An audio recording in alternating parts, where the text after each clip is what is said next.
इस video lecture recording में हम डिस्कस करेंगे स्टीशियोमेट्री के न्यूमेरिकल्स, और ये बहुत इंपॉर्टेंट न्यूमेरिकल है स्टीशियोमेट्री,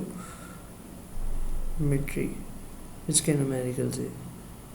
तो सबसे पहले आपने इक्वेशन लिखनी है। इक्वेशन है हमारे पास N2 + 3H2 with form 2NH3,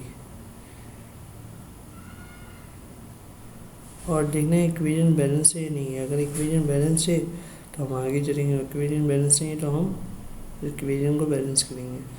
N2 है, यहाँ पे N2 है, यहाँ पे 3 2 6 हाइड्रोजन और यहाँ पे 2 3 6, यानी कि इक्वेशन बैलेंस है।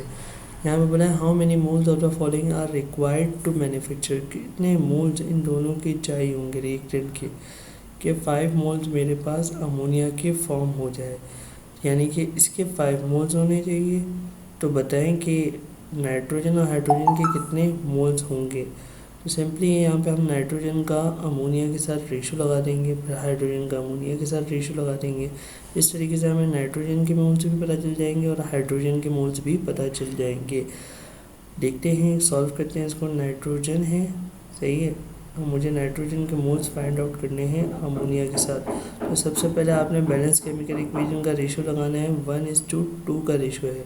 नाइट्रोजन 1 है, नाइट्रोजन का मोल 1 है, तो यहाँ पे अमोनिया का मोल्स 2 है। तो यहाँ पे आपने ये रेशो लगाया। रेशो अप्लाई करने के बाद, क्योंकि आपको नाइट्रोजन के मोल्स तो मालूम करने हैं, तो ये x मोल्स आप अज्यूम कर लेंगे, और यहाँ पे अमोनिया के कितने मोल्स होने चाहिए, 5। तो यहाँ पे हम इसको मैथमेटिक्स के अकॉर्डिंग क्रॉस मल्टीप्लाई करके एक इक्वेशन फॉर्म करेंगे, और यहाँ पे हम x की वैल्यू को डिटरमाइन कर लेंगे। तो यहाँ पे हम देखते हैं कैसे x की वैल्यू को डिटरमाइन करते हैं। 1 × 5 = 2 × x, ये आपने कर दिया।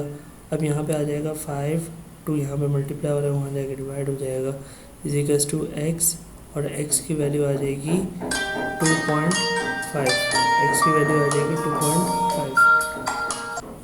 और जब हम यहाँ पे 5 को, यहाँ पे आंसर आ जाएगा हमारे पास 2.5।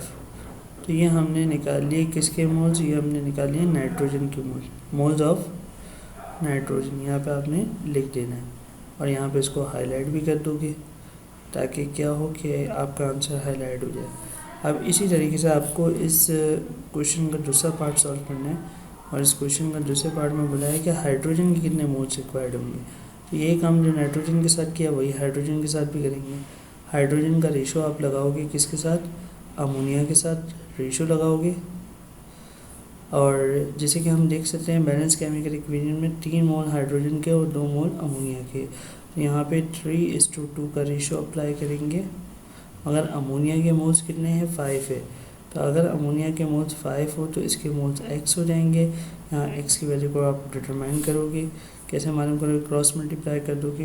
2 को x के साथ मल्टीप्लाई करोगे, 3 को 5 के साथ मल्टीप्लाई करोगे। जब 3 को 5 के साथ मल्टीप्लाई करोगे, 3 5 = 2 × x हो जाएगा। यहाँ हो जाएगा 15 = 2x, और यहाँ पे हो जाएगा 15 / 2 = x, यहाँ पे हो जाएगा x = 7.5। अगर हम देखें तो ये 7.5 मोल्स किसके आ गए मेरे पास, जो x के मोल्स है, और x किसके मोल्स है, यहाँ पे ये x मोल्स था हाइड्रोजन का। तो मोल्स ऑफ, यहाँ पे आप लिख दोगे मोल्स ऑफ हाइड्रोजन। इस तरीके से फिर आपने हाइड्रोजन के मोल्स भी फाइंड आउट कर लिए। और इस वीडियो लेक्चर रिकॉर्डिंग में हमने सिंपलेस्ट मोल रेशो लगाना अप्लाई किया है। ये कहलाता है मोल रेशो। और सबसे सिंपलेस्ट मेथड यही होता है, जो भी आपके पास मॉलिक्यूल्स दिए हुए हों, मास दिए हुए हों, आप उसको मोल में कन्वर्ट करें, मोल रेशो अप्लाई करें, फिर वापस कन्वर्जन करने, वो आसान है। Mole ratio is the simplest method, आप ये अप्लाई कर सकते हैं। Thank you for watching this video. Take care, अल्लाह हाफिज़।